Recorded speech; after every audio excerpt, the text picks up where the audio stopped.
Hello and welcome. Today we've got an international flavour and I'm really excited to having this conversation. We're joined by Dr. Carlos Pedret, who is a specialist in sports medicine. So hola, Carlos. Hello, how are you? It's a pleasure to be here with you. Yeah, that is the extent of my Spanish, so I won't go too much into that. But no, I really appreciate you joining, and I've been following your career with interest via the Smug team and various other things on there. So I'm really looking forward to hearing more about your background and how you got into this area. So talk to me. Where are you from originally? I'm from Reus. Reus is a small town, 100 kilometers south from Barcelona. You may know it because there was born Antoni Gaudí, the architect of Sagrada Familia, was born in Reus. So I'm from there, and but I'm working all the time, and I'm living in Barcelona. So yeah, the Gaudi architect, strange looking stuff. It's amazing, isn't it? So it's got that alien type look to it, hasn't it? It's incredible. Yeah, it's really incredible. In Reus we have several buildings from him. It's not known as Sagrada Familia, but we have several buildings from him and his pupils, and yeah, it was an amazing guy. And so is that in Catalonia as well then? Yes. So we won't get into politics, but like, do you class yourself as Spanish or Catalan? It's a difficult question. I feel much more Catalan. Right.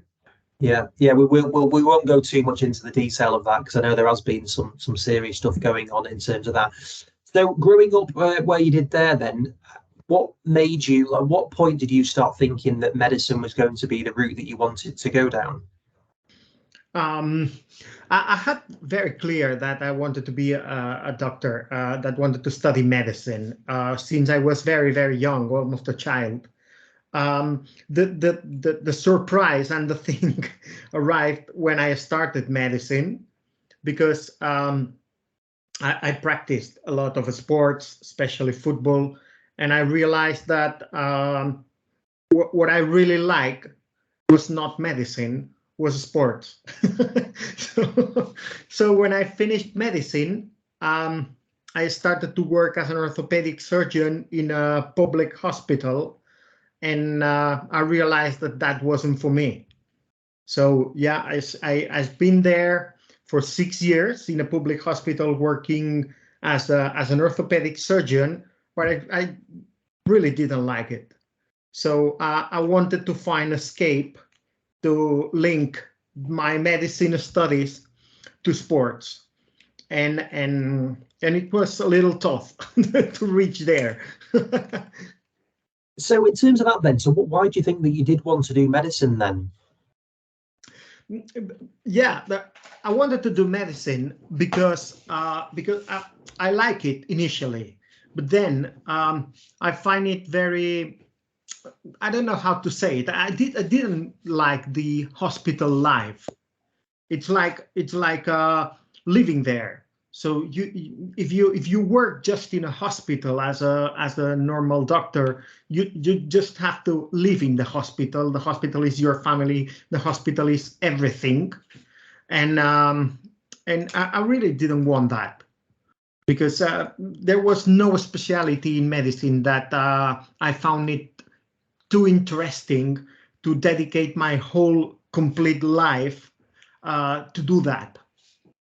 So yeah. What I really liked was sports, and that's why I started as an orthopedic surgeon, because I thought that sports and injuries was something like orthopedic surgeon was the closest thing, but it was not, because orthopedic surgeons in hospital most of the time are visiting old guys or with bone fractures, or putting some joint replacements and all these things, and that was for sure not what I wanted to do. So how far into that journey then did you realize actually sport is absolutely the route that I wanted to do? very in the beginning. Yeah, very soon. I haven't. In fact, here in Spain, when we finish the degree of medicine, we have an exam to decide which specialty you want to go, and depending on your classification in the rank of people presenting to that exam, you can choose your specialty or not. So I presented to that exam 3 times, I think, and I dismissed the place that I had. So I didn't choose anything in all that 3 years because I didn't like anything. So I went to the exam, I passed the exam, I went to the place where people choose, and I dismissed my place.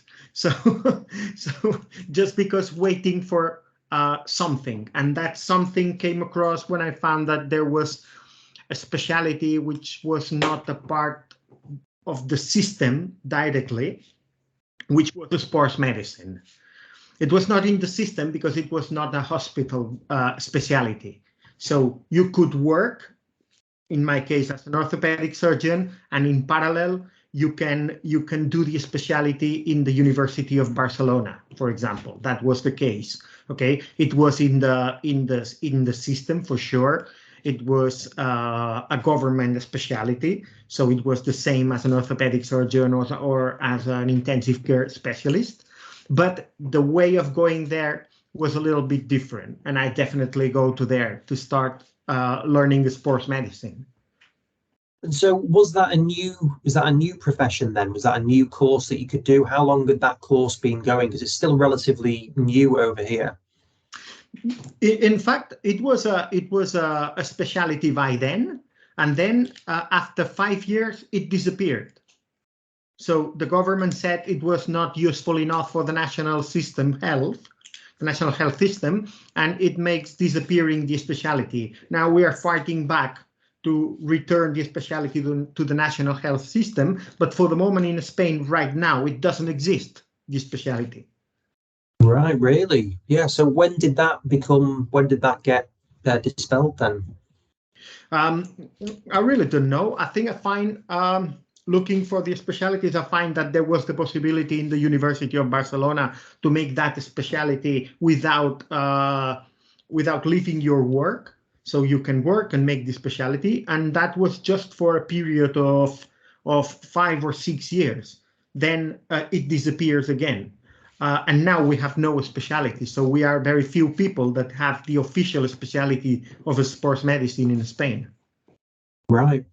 And then in terms of the sports that you played then, that you were interested in originally, what were the main ones that you liked?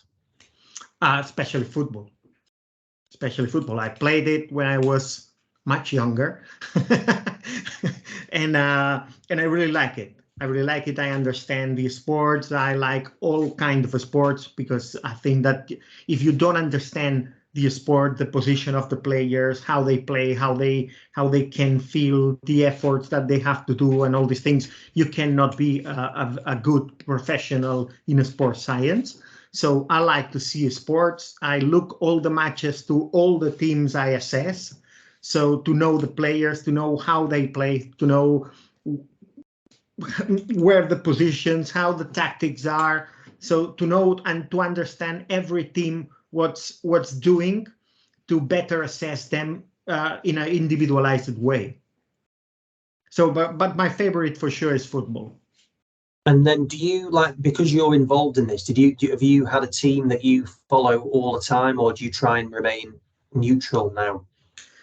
I have a team since my childhood, which is Football Club Barcelona, because I'm from there and I collaborated with them some years.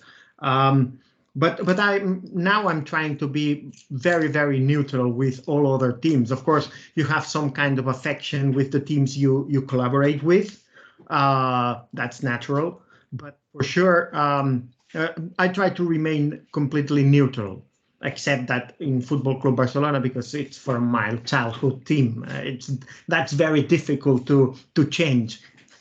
Yeah, and then just from like your own personal perspective, then who are the players that you remember when you were, like, whether a child or whatever? Who were the main Barcelona players? Because have had some incredible players and teams over the years. Yeah, I have to say that it was not when I was a child, because Barcelona, when I was a child, was a very random team. But I remember when Johan Cruyff arrived to Barcelona as a coach, and from there it changes everything in Football Club Barcelona.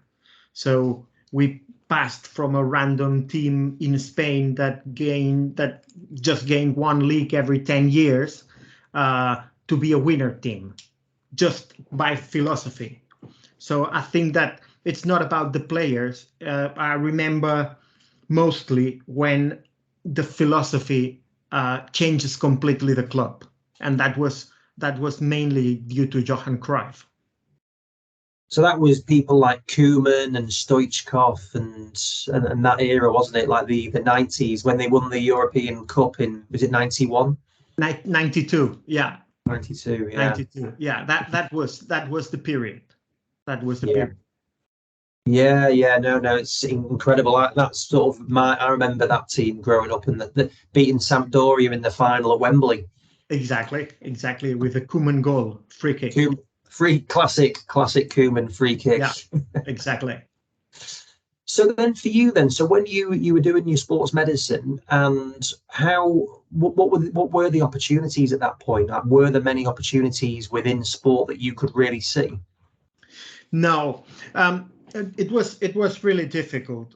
It was really difficult. In fact, it was, I think, being not myself, but I was in the right time at the right place, because I was working in an amateur team, a basketball team in Tarragona with a colleague of mine in the hospital, another orthopedic surgeon, and we worked there just for fun because they had no money, and I started to collect all the injuries.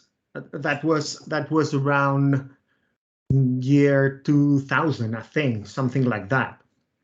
And we started to collect all the injuries in the season in a basketball team. It was in the second division of the Spanish league in basketball, and I started to collect that and as an epidemiologic study. But just for me to know what's going on in the team. No, I didn't know that they were conducted by the FIFA and UEFA studies and epidemiology and all these things. So I started to do that just for my knowledge. And this colleague of mine that worked with me went to a national congress of basketball teams and presented my results without saying to me. But he presented the results of the studies, and that gained the attention of Football Club Barcelona that was there, and that guy, which name is Dr. Garcia Forcada, a very, very good friend of mine, said, "Oh, I'm just presenting the results of a thing that my colleague has done." So, and then Football Club Barcelona contacted me just to collaborate a little bit with them, and this is how I started. So I started in some research areas with Football Club Barcelona, and then from there it was step by step, very slowly. All in my life has been very slowly. So, and I started like this. But it was, sorry, it was not a thing that I was knocking doors to say, hello, I'm a sports medicine specialist, I want to work in professional sports. No, that came just maybe 10, 12 years ago. Right. I'm now 44. So when I was 30, 31, 32, I started with professional sports, and again, slowly and step by step. So what was that like then when Barcelona say we want you to come and do this study? How did that feel, bearing in mind your background and like you were a fan and you were obsessed with sport, it sounds like? It was good. First I didn't believe so much because I was working and they say, can we meet? We have seen your study with the basketball team in Tarragona, and we are interested in the way how you perform that study and all these things. And I just went there. I meet some guys there, and they say, okay, can you try to do that with some of our junior teams or something like this, or just help us here in some aspects? But it was nothing about visiting players or something like this. It was just just review some kind of work, and I started with that. So it was not so shocking at that time. So it was like, okay, it's a way to start to collaborate with some professional club more than I am doing right now. So why not? Let's try to do that. And what else? So you were doing the job at basketball, and what was that your main job, or were you working in the hospital as well, or what was your role at that point? No, it was all mixed. I was working at the hospital because, as I said, in this club there was no money at all, so our payment was zero.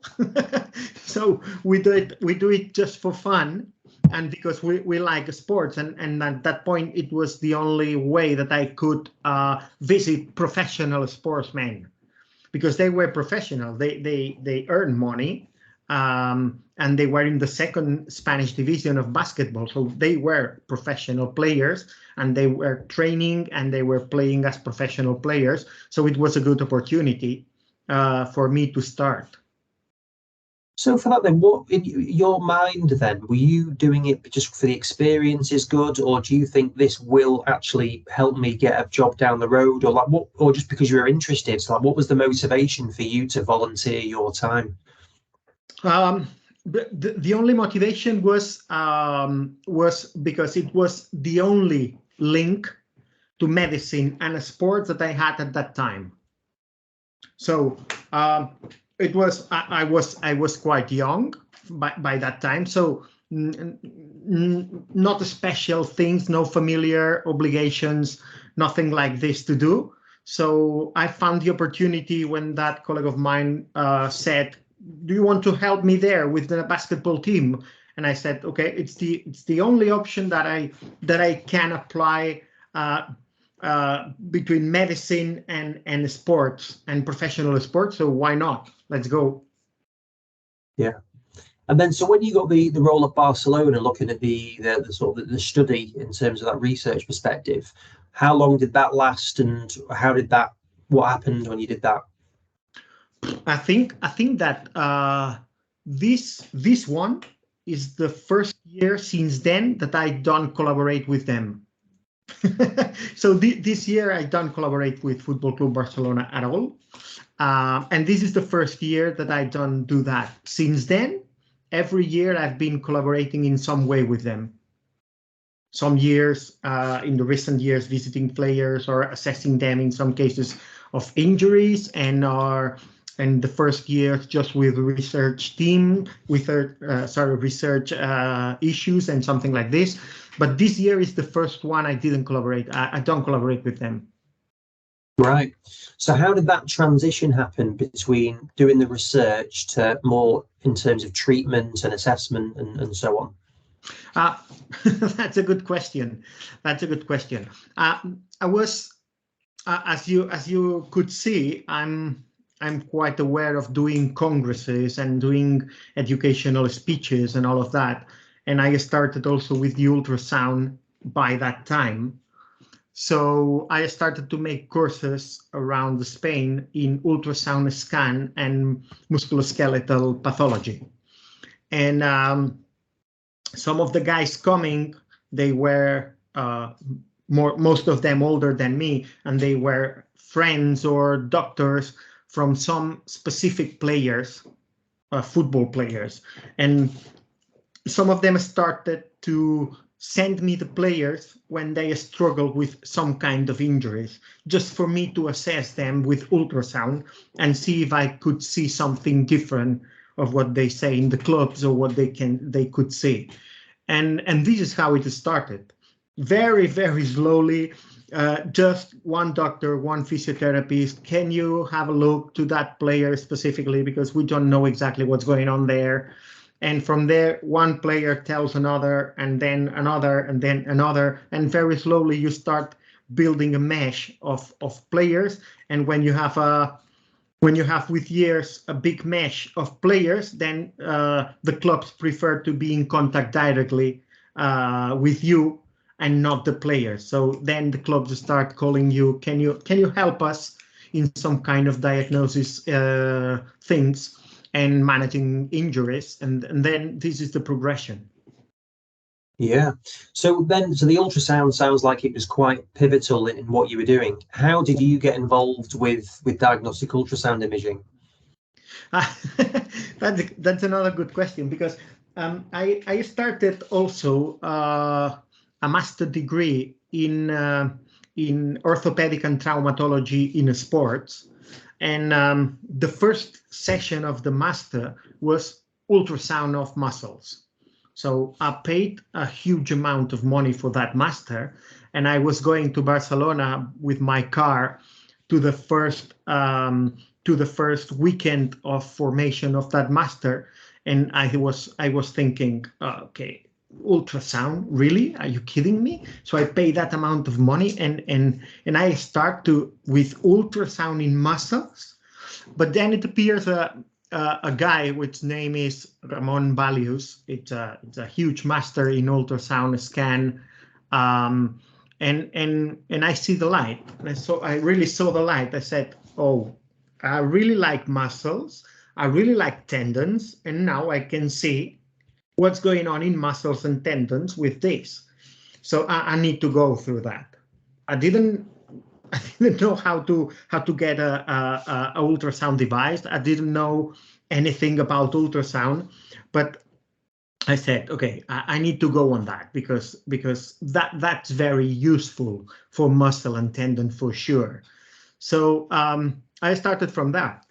While I was in the hospital at nights, because we were interns, and when was on duty 24 hours at nights, when there are no too many patients, we had an ultrasound scan for the radiologist. If they saw you touching the ultrasound, probably they cut my hands off. But at night there were no radiologists. So I went to, every day I was on duty, I went to the ultrasound device, and I started scanning everyone that was in the emergency room. So nurses, other doctors, patients, if it was possible, familiars that I made them to come to the emergency room at 1 a.m. in the morning. So, so all these things. And that was during 1 or 2 years. And when I thought I had a quite small knowledge of the normal anatomy in ultrasound, and I could identify that, I found an opportunity in a radiology center in Tarragona to start making ultrasound scans to real patients as a ultrasound sonographer, and this is how I started. So then, how big was that within sports medicine with doctors? Was it all radiology led, or were there other people like you doing it? In Spain, the radiologists historically don't like the MSK ultrasound. So at the beginning, it was as everything. They were fighting against everyone who wanted to touch an ultrasound device. But nowadays, they are really aware. They are really happy, even that if you teach them how to scan and how to use the ultrasound. So now we use the ultrasound, sports medicine and radiologists indistinctly. Right. And then going back to when you started working with some of these players then that had been referred to you by the physio or the doctor, how did that take off? You said it was slow, but how slow was it that you started to see people regularly? It took several years. But the first time one doctor called, I had that player was playing at that moment, was playing for Arsenal. and I had that player. We are struggling with that injury. Can you have a look at him? Yeah, and I had a look at him. It was good. It went good. So we could manage that situation, and then maybe it was one player a month during maybe 2 years. One player a month, then it started 2 or 3 players a month, and then it was a big boom, and it started to be almost every day like it is now.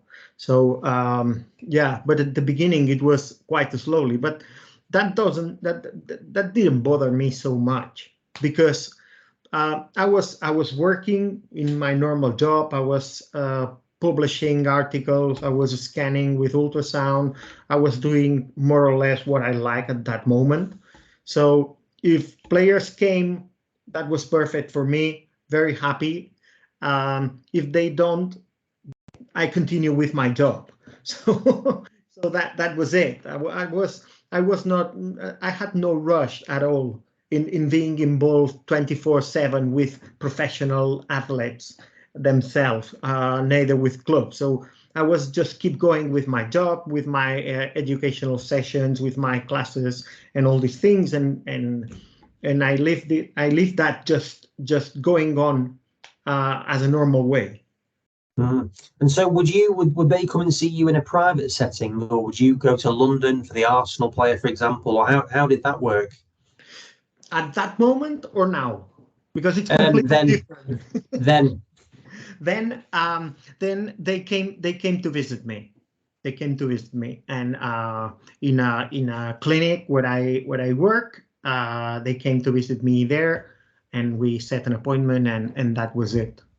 And what was that like then? So if you get in these world famous people coming into the clinic, did that cause any issues in the clinic, or with people speaking to them, or how did that work?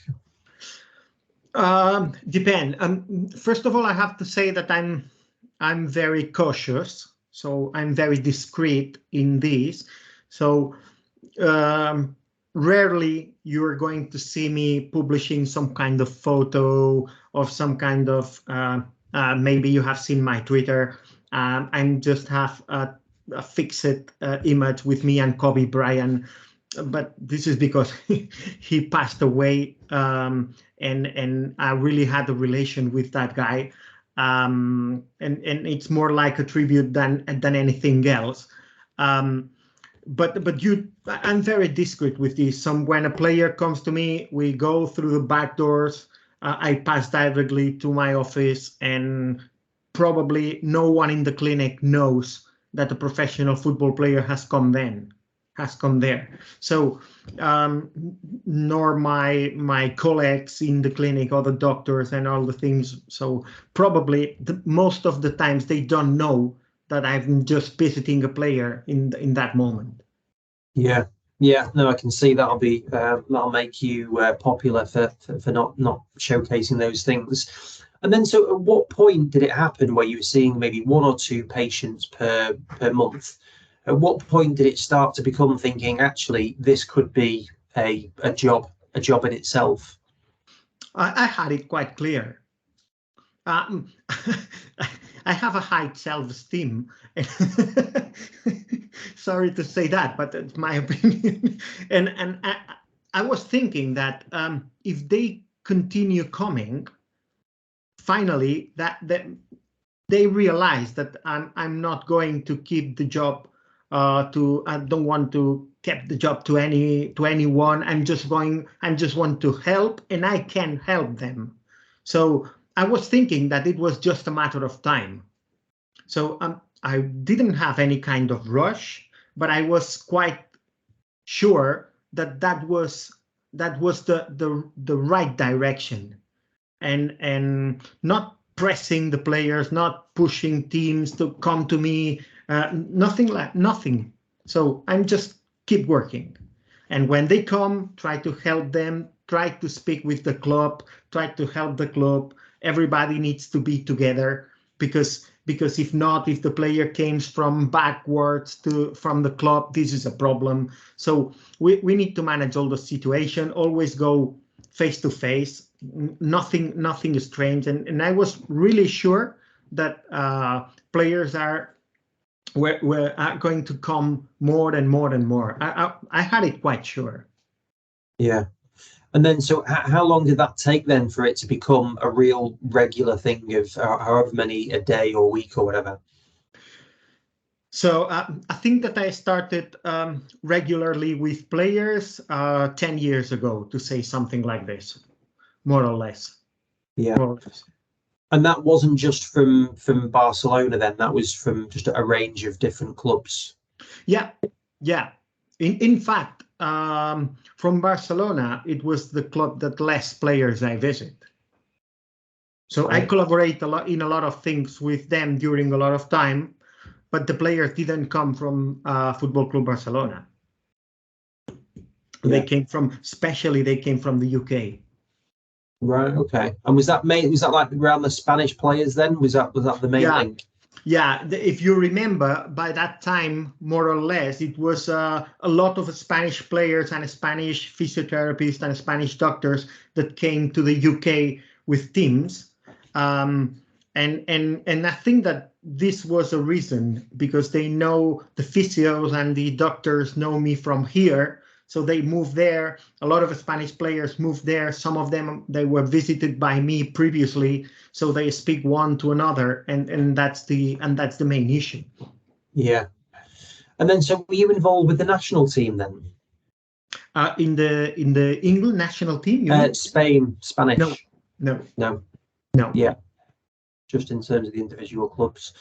And then you mentioned a couple of the other sports that you were involved with as well. So in terms of tennis, like when did that happen? That happened also a lot of time ago. I was normally working with the Royal Spanish Tennis Federation. Then I leave it, but I continue as external assessor of this Royal Spanish Tennis Federation, not going there every week as I used to do. But I normally work with them regularly, also with some of the professional Spanish players, and also not Spanish, because it's the same. 10 professional tennis players, and if you know how the ATP works, they are all together in the dressing room while waiting to play. So they know each other, they communicate, they speak very much one to each other. So it's like a big meeting room, and it's the same. They one told the other, and then I visit most of the ATP players. Yeah, I mean, tennis is a completely different sport, isn't it, to football, where it's very, very individual. But Spain has got, an amazing history of whether it's Nadal or, there's always a real high level of player. But in terms of that, do you see much difference from the mindset of a tennis player to the football players? Yes, completely different. As you said, tennis is an individual sport, but it's much more, I don't know how to say it. I feel much more comfortable dealing with football players than with a tennis player, because when you assess a tennis player in the consultation room, they enter the player and 6 more people of his own team. So everybody has his own business to do and to speak there. So the manager wants him to go to the Austin Open, because he had some publicity or some advertisements to be done there. The physiotherapist said that not to going to Austin because he's not ready to play. There is the physical trainer, there is the coach. So everybody, it's a very difficult world, tennis. Everybody has his own small team, especially the great players, and dealing with all of them is much more than just medicine and than just assessing an injury or a pathology or a problem. Yeah. Yeah, no, I can imagine the politics can play quite a big part in terms of what you've got there as well. And then how did it fit? How was it then when you'd say see someone from Arsenal and you see people, you see players go to different specialists for it? What was the relationship like with the medical teams? Because like, were they involved? Like, how did you speak to the medical teams of the clubs, say? Always, always. I think it cannot be in any other way. So if a player comes to me by himself saying that he doesn't want the club to know that he's coming to me, I prefer not to visit, because we're just about to lose everyone there, the player, the club, and me. So if we need to solve a problem, we need to go all together. If not, it's very, very difficult, because we duplicate loads, we duplicate treatments, we can do things that maybe the club doesn't want to be done. It's very, very complicated. So I always speak with the medical team.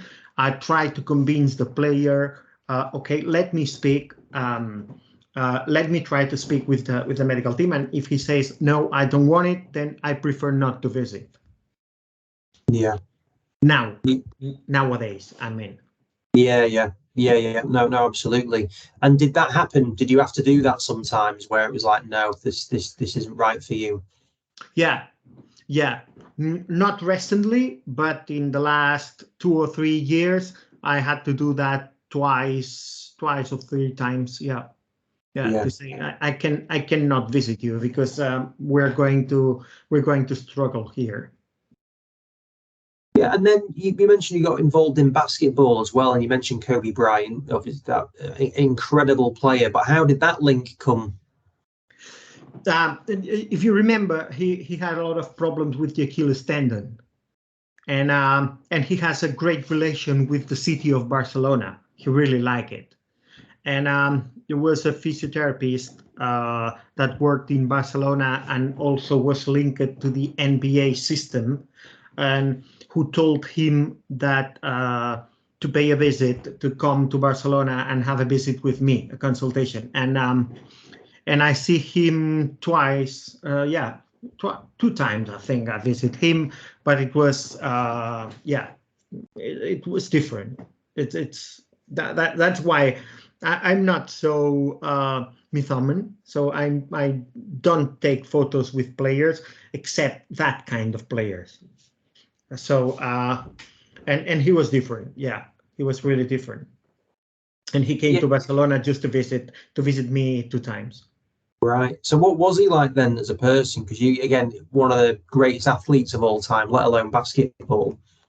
Yeah, he was a great guy. As all these kind of athletes, he was reserved. So it was not a happy guy, but he was a great guy. What you heard about the Mamba mentality, it was his philosophy, his real philosophy. It was not a marketing issue. So he was really, really a hard worker. Everything you told him to be done, it was done. So he never says no to anything if he believes in you. So that's why he impressed me so much.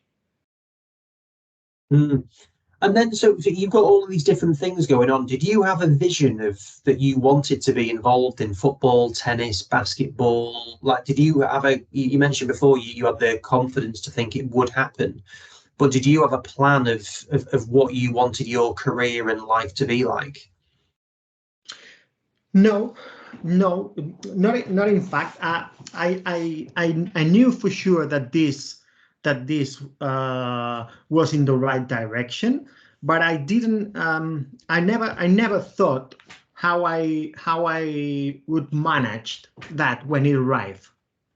So now in the last 5, 6, 7 years, I'm there, and I think I'm managing quite good. I'm managing quite good because I only believe in the absolutely individualized and tailored methods for every player. So when a player or a club contacts me, I design a plan just for that player. So if we need an MRI, I rent a place in a clinic where the MRIs are the best one for me. If we need another kind of test, I rent a place there and we go there to the player. And if we need different kind of test, we move where the best specialists on every test are. And I go with the player, I discuss with the specialist, and then we sit down with the player and the medical staff and team and decide which is the best option to manage that. So I don't have a physical clinic for me. So I just rent the best space for every case. Right. So that's pretty much what your work is now, that you're just independent and you go and do that. Exactly. Exactly. So roughly how many patients or athletes would you see then on a weekly basis? Personally, I can see 3-4. Like we are doing right now, in video conference with the player and the medical staff of the teams. It could be 5 or 6 every day. Right. So how was that then during COVID then? Is that something which expanded in terms of like the Teams calls like we're doing now, or Zoom or whatever? Did that change the way that you were able to do things? Absolutely. It was a great game changer, because before COVID, I had to travel almost one travel every 2 weeks to UK, for example. And that was a little bit crazy because I need to stop my activity here and then go there just to speak with the medical staff, the thing in the way we just do it right now, like in a Zoom meeting. So it was hard expensive for the club because they pay me the travel expenses and all of this. And we do it right now exactly the same, and we speak about the same without need to travel. And this is a relief for everyone, I think, because we can manage much better the time. Yeah, no, for sure. And then in terms of like you're getting involved with the education of ultrasound then, so how has that grown? Because I've seen you like linked in with the sports medicine ultrasound group, Chris and the Rob and the guys there. How did that link happen? They asked me. I try to answer to everyone that contacts me, and this is quite another job, because between Instagram, Twitter, mail, and all the things, I receive dozens of direct message every day, and I try to answer everyone. Unfortunately, I cannot collaborate with everyone, but with Chris and Rob and the Smoke guys, I knew Lorenzo for a long time, and he said me, let's try to make some courses with them. They are good people. They teach very good and all these things, and I collaborate with them. I went to London one time before the COVID. It was the only time that I could make a presential course with them. It was really good. And after that, I collaborate with them in online courses because it was not possible. Let's see if they invite me another time. I suppose I'm sure we will be. So, and then in terms of like for your work then, so you say you're inundated with people contacting you and doing things. Like, what do you see the future is for your business then? I don't know. I know that this world is very unstable. So now we can say that now I'm tendency, but this could change next year. So I continue with my work. I have 1 day of consultation to amateur athletes in one clinic. and I see 50, 60 patients a day, amateur athletes, all of them. And I continue with that. I continue publishing. I continue with educational sessions. I continue with a lot of projects in research. And for now, my main activity, 90%, is with professional sports teams. But as I said, this came very happy for me. But this can end next year. So this is very, very unstable. So we'll see. I don't know. I think it's going. Yeah. I think it's going to last. Yeah. Yeah, it seems to be. Certainly over here, we see the expansion of diagnostic ultrasound in elite sport is really growing. And in private clinics, MSK ultrasound is massively exploding. So yeah, you can definitely see there's going to be big demand in that area. And then in terms of you've mentioned some of the things that you've done, but are there any particular memorable bits of your career that you think, wow, this is, I can't believe that I'm involved in this? Any real 2 or 3 things that you think of? The first thing was I don't believe that that I'm involved in ultrasound scan, but I could never imagine that I started with the sports medicine and I was recognized in the world of sports medicine by scanning with ultrasound. So I couldn't imagine that for sure. Because as I said, I wanted to that class thinking, oh my God, ultrasound, really?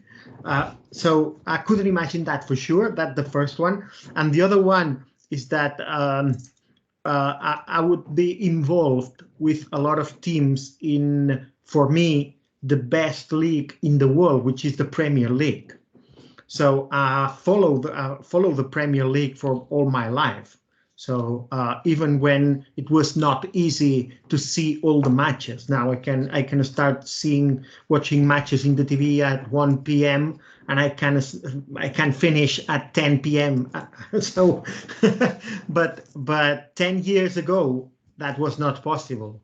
So I just watch matches not live in some kind of videos and something like this. So I really like the Premier League since a lot of years. So I couldn't imagine that I've been involved with a lot of teams there and a lot of players playing there. Yeah, and then when you're working with some of these teams as well, is like I'm really interested in that, the culture and what motivates people. Like, are there any things from your own perspective of culture? Like you've mentioned a few things about with how you treat the athletes. But what do you think are the other important things when you're working in this area beyond the medical aspects? What, from a cultural perspective, what sort of qualities do you look for or do you abide by for yourself? But you're speaking about my qualities or the people's qualities? Bit of both, really. So in terms of what are the important things for you, and then also, I suppose when you're working in these areas, what are the things that you see from other medical professionals which make them be successful within their roles? Confidence and respect. That's the main important thing. So if you have the player confidence, you have it all. And if you respect all the opinions and you manage the situation, even that means that sometimes you have to do maybe what you are not thinking is the best option, okay? But you need to respect that. So I think that these both characteristics are absolutely basic in everyone who is involved in that world. And the other one for me is discretion. You cannot publish yourself continuously because then you're selling something. You don't need to sell. You just need to help. If you sell, you cannot help. You're just helping yourself. I don't like people that is selling themselves continuously because they don't have to work. They don't have the time to work. Yeah. No, that's good. I like that. And then in terms of your own professional development, again, outside of medicine, are there any particular books that you read or podcasts or people that you find help you? I really like history. I like history and I like art history. I have to have to say that as medicine has a lot of signatures and a lot of credits to be done during the degree, we had to choose for more than 80 credits. Credits, it's like 10 hours of classes here in Spain. I don't know if it's worked the same in the UK, but the whole medicine degree is 600 credits, which is a lot, and we need to choose that 80 of external classes and external studies from the medicine degree, and I choose that in art history of religions. so I did more than 80 credits, which is 800 hours lectures in history of the art of the different religions. So yeah, this is my hobby. And I'm every time I can, I read something about that, but unfortunately I don't have so many time to read other things than articles and textbooks of medicine. Yeah, is there anything that you could share with people about the history of art and religion?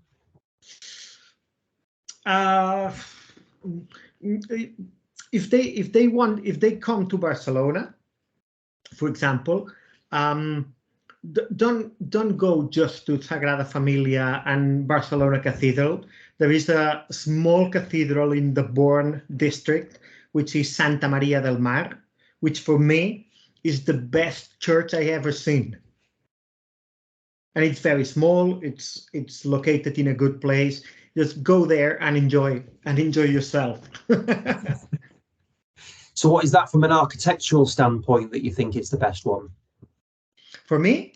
Yeah, is that why you like that one? Because it's architecturally impressive, or is it because it's got some sort of significance? It's architecturally impressive and it's beautiful, and I really like that. I'm in love with that basilic. Right, that's good. I'll definitely next time I'm there, I'll make sure I go and do that as well as go to the new camp. And then last question. So you've mentioned a couple of people, but who's been influential on you? Are there any particular people that you've not mentioned who've helped you with your career? There are a lot of people. There are a lot of people because you cannot reach this place if you can tell it that I'm reaching everything, but without help you cannot go just by yourself. I don't want to say names because I will left someone for sure, and that's not fair enough. But there is a lot of people that helped me, and they are still helping me because sometimes a club send an MRI to me. I have to look at the MRI. The case is very complex, so I double check, blinded that with other radiologists or other sports medicine specialists. So there are a lot of people helping me. So it won't be fair if I just say 3 names. Yeah, no, that's fine. And then what would your advice be for people wanting to get into the area of sports medicine? What would your advice be? To be humble. To be humble. So you cannot finish your degree and start visiting professional football players from all around the world. So study a lot, work hard a lot, and be humble. I think is the best thing. And then it's a little bit of luck. So you need to be known for your good job, for someone to say, hey, can you help me with that? And that needs a long period of good work. Brilliant. No, well, that is a great note to finish on. So, Carlos, I really appreciate you fitting me in today. I know you're very busy, so thank you for sharing that. Thank you for giving me the tip on that church as well. I'll look forward to doing that, and I look forward to hopefully seeing you on a smug course over here, or maybe even in Barcelona. Yeah, I hope to. It has been a real pleasure to speak with you. And yeah, anytime, anything you need. Muchas gracias. A ti. Adiós. Adiós.